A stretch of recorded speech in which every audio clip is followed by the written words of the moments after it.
Hello दोस्तों। तो दोस्तों, आज जो मैं आपको कहानी सुनाने जा रहा हूँ वो कहानी बहुत ही दिल दहला देने वाली कहानी। दोस्तों, वैसे हमारी जितनी भी कहानियाँ रहती हैं वो काफ़ी ज़्यादा दिल दहला देने वाली रहती है। तो दोस्तों, आज जो कहानी मैं सुनाने जा रहा हूँ वो मेरे अंकल के साथ घटी थी। यानी कि दोस्तों, ये जो घटना है मेरे दूर के अंकल के साथ घटी थी। दोस्तों, मेरे अंकल पिज़्ज़ा डिलीवरी बॉय की जॉब किया करते थे। दोस्तों, पिज़्ज़ा डिलीवरी बॉय की जॉब काफ़ी ज़्यादा मुश्किल होती है, उन्होंने मुझे बताया था। दोस्तों, एक दिन उनके साथ कुछ ऐसा व्याख्यात हुआ जो उनकी रूह तक काँप गई। दोस्तों, तो मैं उसी के बारे में आपको बताता हूँ। दोस्तों, दरअसल उनके साथ कुछ ये हुआ कि वो एक दिन अपनी जॉब में व्यस्त थे और उनके पास एक कॉल आया। कॉल पर एक औरत ने पिज़्ज़ा ऑर्डर करने का ऑर्डर दिया और उन्होंने वो ऑर्डर को एक्सेप्ट कर लिया और उनसे पूछी उनकी लोकेशन कि आपकी लोकेशन कहाँ पर है। फिर उन्होंने करंट लोकेशन उनको भेजी। करंट लोकेशन भेजते ही मेरे जो अंकल थे वो पिज़्ज़ा डिलीवरी बॉय के ड्रेस पहन कर निकल गए, क्योंकि दोस्तों उनका छुट्टी का वक्त हो चुका था मगर उनकी सिर्फ एक ही डिलीवरी ये बाकी थी। तो वो जल्दी से निकल गए और उन्होंने ये सोचा कि बस मैं ये पिज़्ज़ा डिलीवर करके और अपने घर लौट जाऊंगा। वो निकल गए वहाँ से, रेस्टोरेंट से निकलने के बाद वो कुछ ही दूर पर चले।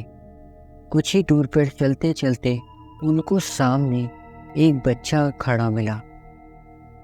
वो बच्चे से उन्होंने पूछा कि तुम इतनी रात में यहाँ क्या कर रहे हो। तो उसने कोई जवाब नहीं दिया और अंकल ने भी उससे ज़्यादा सवाल ना पूछकर आगे बढ़ चले और उस लोकेशन की तरफ चले गए। वो बस लोकेशन पर पहुँचने ही वाले थे तब उनकी वाइफ का कॉल आया कि आप कितनी देर में घर आ रहे हो। उन्होंने बोला बस मेरा लास्ट ऑर्डर है, उसके बाद मैं घर वापस आ जाऊंगा।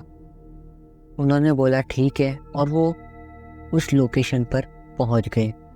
लोकेशन पर पहुंचते ही उन्होंने देखा वहाँ का माहौल काफ़ी ज़्यादा शांत था और वहाँ पर झाड़ियाँ वगैरह बहुत ज़्यादा थी और ये उसके आसपास जो घर था, जिससे लोकेशन थी जिस घर की, उस घर के आसपास कोई भी घर नहीं था। यानी कि वो सिर्फ इकलौता घर वहाँ पर था।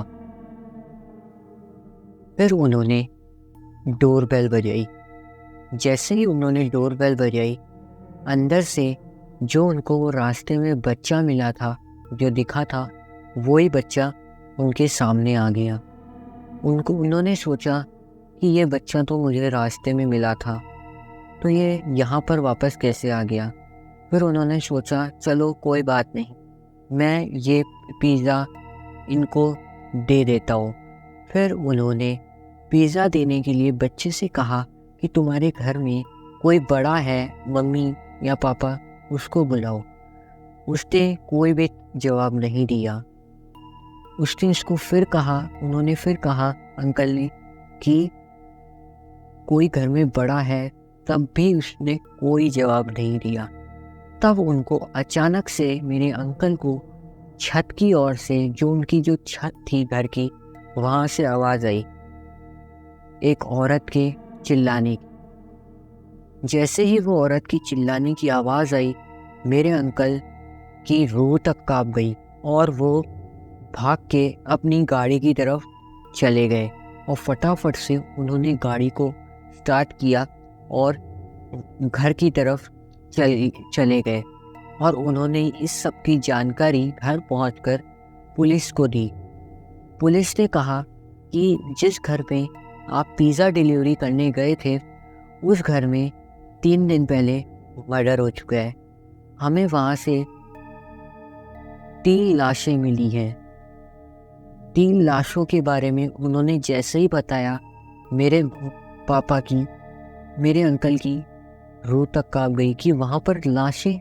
मैं वहाँ गया था तो ऐसा कुछ भी नहीं था। वो जैसे ही वहाँ पर उन्होंने ये खबर सुनी, वहाँ से उन्होंने ये भी बताया पुलिस वालों ने कि जो लाशें थी वो डेड बॉडी जो थी उनकी, वो उनका कत्ल हुआ था।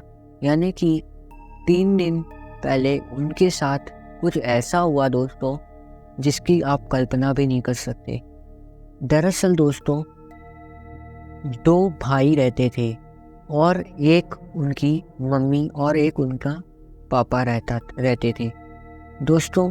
तो उसके जो पापा थे, उन्हीं ने ही उन तीनों को मार कर वहीं दफना दिया था और उसके जो पापा थे वो वहाँ से फरार हो गए थे। पुलिस ने उनको काफ़ी ढूंढने की कोशिश करी पर वो भी नहीं मिले और उनकी जो लाशें थी उन्होंने वो वहाँ से निकाल कर और उनका अंतिम संस्कार कर दिया। और उसके बाद से वहाँ पर कोई भी नहीं जाता, क्योंकि रात के समय वहाँ पर चीखने चिल्लाने की आवाज़ें काफ़ी आती हैं। तो दोस्तों जब मेरे अंकल को ये सब व्याख्यात पता चला कि ऐसा ऐसा वहाँ हुआ था, तो उन्होंने ठान लिया कि अब मैं ऐसे किसी भी जगह पर सोच समझ कर ही अगली बार जाऊँगा। और कुछ समय बाद तो उन्हें पिज़्ज़ा डिलीवरी बॉय की भी जॉब छोड़ दी और वो एक अमेज़ॉन के डिलीवरी बॉय बन गए। तो दोस्तों ये थी हमारी कहानी। अगर आपको हमारी कहानी पसंद आई हो तो वीडियो को लाइक और चैनल को प्लीज़ सब्सक्राइब जरूर कर देना। ऐसे ही नए नए इंटरेस्टिंग वीडियोस देखने के लिए प्लीज़ वीडियो को लाइक ज़रूर करना। तो दोस्तों इस वीडियो को यहीं तक हम एंड करते हैं, मिलते हैं एक नेक्स्ट कहानी में। बाय बाय दोस्तों।